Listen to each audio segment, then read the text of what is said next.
சின்ன மருமகள்ல அடுத்து என்ன நடக்க போகுது அப்படின்னு பாத்தீங்கன்னா, இங்க பார்த்தா சேது வந்துட்டு நம்ம தமிழ்ச்செல்வி தான் மருந்து எடுத்தது அப்படின்னு சொல்லிட்டு எல்லாரும் முன்னாடி உண்மையை உடைக்கிறாரு. இந்த ஈஸ்வரி இதை கேட்டுட்டு ஐயோ மாட்டிக்கிட்டோமே அப்படின்னு சொல்லிட்டு அப்படி இப்படின்னு சமாளிச்சுக்கிட்டு இருக்கு. அம்புட்டு நாடகம் போட்டுக்கிட்டு இருக்கு. ஐயோ என் பிள்ளை மேல இப்படி பழிய போடுறாங்களே, நான் கிடக்குள்ளேயே உயிரை விட்டுருவேனே அப்படின்னு சொல்லிட்டு ஈஸ்வரி வந்து அப்படி ஆட்டம் போட்டுக்கிட்டு இருக்கு. சேது வந்து அந்த சாமியாரோட பொண்ணையும் சாமியாரையும் கூட்டிட்டு வந்தவங்க கூட அந்த ஈஸ்வரி வந்துட்டு நம்ம இல்ல. அந்த சாமியார் பொண்ணு வந்துட்டு எவ்வளவோ சொல்லுது. ஆனா இந்த ஈஸ்வரி வாயவே முடல. மாமா என் புள்ள மேல அபாட்டமா இந்த சேது பழைய போடுறா மாமா அப்படின்னு சொல்லிட்டு ஈஸ்வரி ஆடிக்கிட்டு இருக்கு. சின்னம்மா, எனக்கு யார் மேலையும் அபாண்டமா பழிய போடணும்னு எனக்கு எந்த அவசியமும் கிடையாது. நான் நடக்கிறத சொல்றேன் அப்படின்னு சேது சொல்லவும், என்னப்பா நீ உன் பொண்டாட்டிக்கு சப்போர்ட் பண்ணிக்கிட்டு இருக்க, என்ன புள்ள பாசம் வந்துருச்சோ அப்படி இப்படின்னு சொல்லிட்டு ஈஸ்வரி நாடகத்தை போடுது. உடனே ராஜாங்க சொல்றாரு, என்ன என்ன செய்ததெல்லாம் நீ கொண்டு வந்த ஆதாரம் பத்தலை அப்படின்னு சொல்லிட்டு ராஜாங்க சொல்றாரு. அவ்வளவுதானப்பா, என்கிட்ட கடைசியா ஒரு விஷயம் இருக்கு அப்படின்னு சொல்லிட்டு சேது வந்து தன்னோட பையில இருந்து ஒரு பாட்டில் எடுக்கிறாரு. அதுல பார்த்தா வண்டை இருக்கு. அந்த வண்டை சேது வந்து அந்த பாட்டிலோட மூடியை திறந்து அந்த வண்டை போஸ் மேல விடுறாரு. போஸ் பயந்துகிட்டு ஐயோ என்ன விட்டுருங்க, நான் அந்த மருந்து எடுக்கல அப்படின்னு சொல்லிட்டு போஸ் வந்து தன்னோட வாயாலே உண்மையை உளறிறாரு. இது கேட்டுட்டு ஈஸ்வரிக்கு அதிர்ச்சி ஆகிறாரு. ஐயோ என்ன இவன் வேற இப்படி பேசுறானே அப்படின்னு சொல்லிட்டு, ஐயோ நான் அந்த மருந்து எடுக்கல, தமிழ்ச்செல்வி தான் மருந்து எடுத்துட்டு வந்தா, தமிழ்ச்செல்வி எடுத்துட்டு வந்த மருந்து தான் நான் எடுத்துட்டு வந்ததா எல்லார்கிட்டையும் நாடகம் போட்டேன், அவளை தலையில அடிச்சுட்டு நான் தான் வந்து மருந்து எடுத்தேன், என்னை காப்பாத்துங்க அப்படின்னு சொல்லிட்டு போஸ் வந்து கத்திக்கிட்டு இருக்கான். உடனே அந்த வண்டு கடிச்சிருச்சு போஸ. ஐயோ என்ன மடிச்சிரு சேது, எப்படியாவது எனக்கு அந்த மாத்து மருந்தை கொடுத்து காப்பாத்து சேது அப்படின்னு சொல்லிட்டு போஸ் கதறிக்கிட்டு இருக்கான். இது கேட்டுட்டு அப்படியே ராஜாங்கத்துக்கு அதிர்ச்சி ஆகிருது.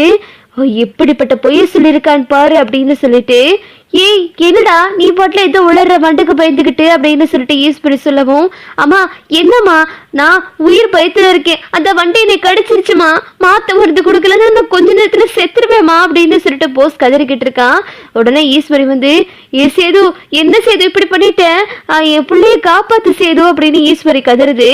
உடனே சேது வந்துட்டு, பதறாதீங்க அப்பா, அவன் வாயாலேயே எல்லாம் உண்மை உளறிட்டான், இதுதான் உண்மை, தமிழ்ச்செல்வி தான் மருந்து எடுத்துட்டு வந்தது அப்படின்னு சொல்லிட்டு சேது சொல்றாரு. எப்பா அதெல்லாம் அப்புறம் இருக்கட்டும்ப்பா, என் பிள்ளைய காப்பாத்துப்பா அப்படின்னு சொல்லிட்டு ஈஸ்வரி கத்துது. இருங்க சின்னம்மா அப்படின்னு சொல்லிட்டு சேது வந்துட்டு தன்னோட பையில இருந்து அந்த மாத்து மருந்தை எடுத்து சித்தர்கிட்ட கொடுக்கவும், சித்தரும் வந்துட்டு அந்த மாத்து மருந்தை வந்து ரெடி பண்ணி போஸுக்கு கொடுக்குறாரு. போஸ் அப்படியே வந்துட்டு அப்படியே மயங்கி போய் கிடக்கான். உடனே வந்துட்டு போஸ் வந்துட்டு, பெரியப்பா என்னை மன்னிச்சிருங்க பெரியப்பா, அந்த மருந்து எடுத்தது நான் கிடையாது, தமிழ்ச்செல்வி தான் எடுத்தா, என்னை மன்னிச்சிருங்க எல்லாரும் அப்படின்னு சொல்லிட்டு சபையில வந்து எல்லாரும் முன்னாடியும் இந்த போஸ் வந்து மன்னிப்பு கேட்குறான்.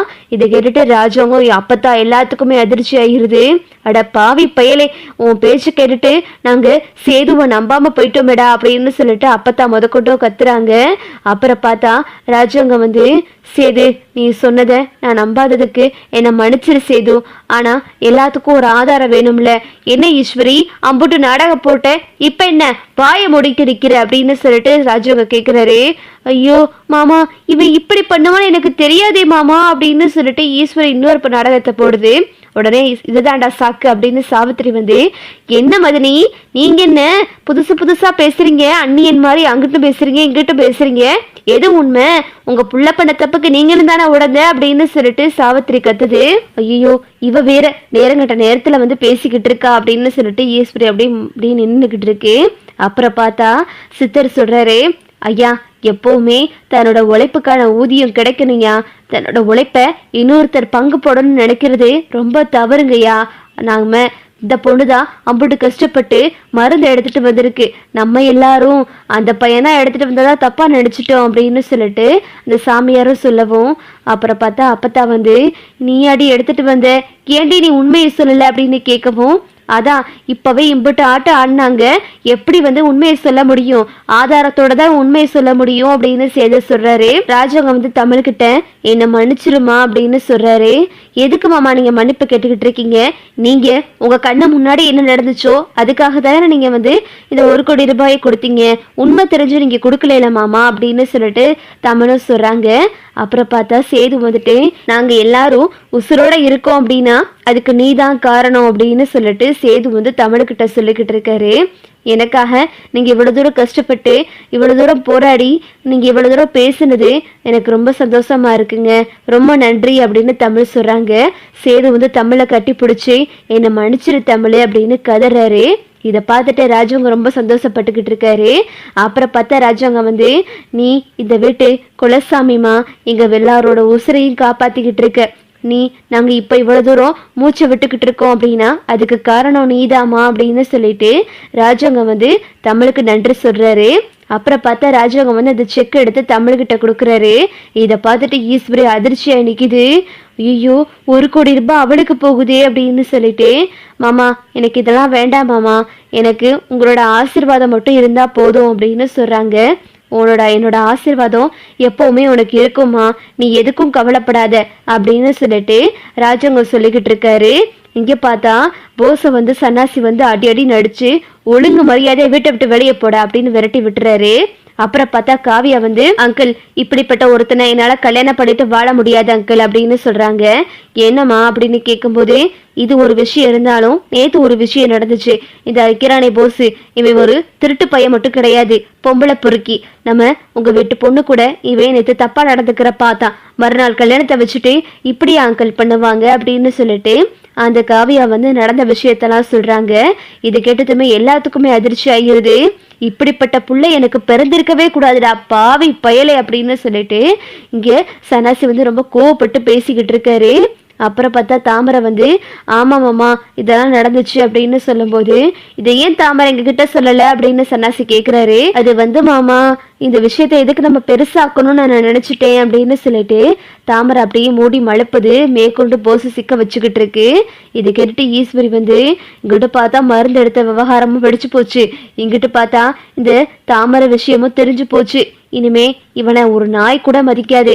ஏற்கனவே அந்த மலர் வேற இவனை விவாகரத்தை பண்ணிட்டு அவ பாட்டுக்க படிக்க போயிட்டா, இவன் இனிமே திருவிழா பிச்சைதான் எடுக்கணும் அப்படின்னு சொல்லிட்டு ஈஸ்வரி நினைச்சுக்கிட்டு இருக்கு. அப்புறம் ராஜாங்க வந்து, இங்க வாமா இந்த 1 கோடி ரூபாயை வச்சுக்க, இது மாமாவோட பரிசு அப்படின்னு சொல்லிட்டு ராஜாங்க வந்து தமிழையும் சேதுவையும் நிக்க வச்சு 1 கோடி ரூபாயை கொடுக்குறாரு. அப்புறம் பார்த்தா சேதுகிட்ட வந்து, சேது நீ தமிழ்ச்செல்வியை கூட்டிக்கிட்டு நீ இங்க வந்துரு, வெளியே அவுட் ஹவுஸ்ல கஷ்டப்பட வேணாம். ஆமா தமிழ்ச்செல்வி, நீ இந்த வீட்டு மருமக, சேதுவுக்கும் உனக்கும் எவ்வளவுதான் பிரச்சனை இருந்தாலும் நீ இந்த வீட்டு மருமக தான். நாங்க உன்னைக்கு எப்பவுமே அப்படி பார்க்க மாட்டோம், நீ எப்பவும் போல இந்த வீட்டுக்குள்ளேயே இருமா அப்படின்னு சொல்லிட்டு ராஜாங்க வந்து தமிழ்கிட்ட பேசிக்கிட்டு இருக்காரு. மாமா இருக்கட்டும் மாமா, நான் எப்பவும் போல நான் அங்கேயே இருக்கேன் அப்படின்னு சொல்லும் போது, அம்மா மாமாவுக்காக நீ திரும்பவும் இந்த வீட்டுக்குள்ள வரணும் அப்படின்னு சொல்லிட்டு ராஜாங்க வந்து தமிழ்கிட்ட வந்து சொல்லிக்கிட்டு இருக்காரு. தமிழை பாராட்டி பேசுறாரு. இதுதான் அடுத்தடுத்து நடக்க போகுது. ஓகே விவோஸ், இந்த வீடியோ உங்களுக்கு பிடிச்சிருந்தா லைக் பண்ணுங்க, ஷேர் பண்ணுங்க, மறக்காம நம்ம சேனலை சப்ஸ்கிரைப் பண்ணிக்கங்க. தேங்க்ஸ் ஃபார் வாட்சிங்.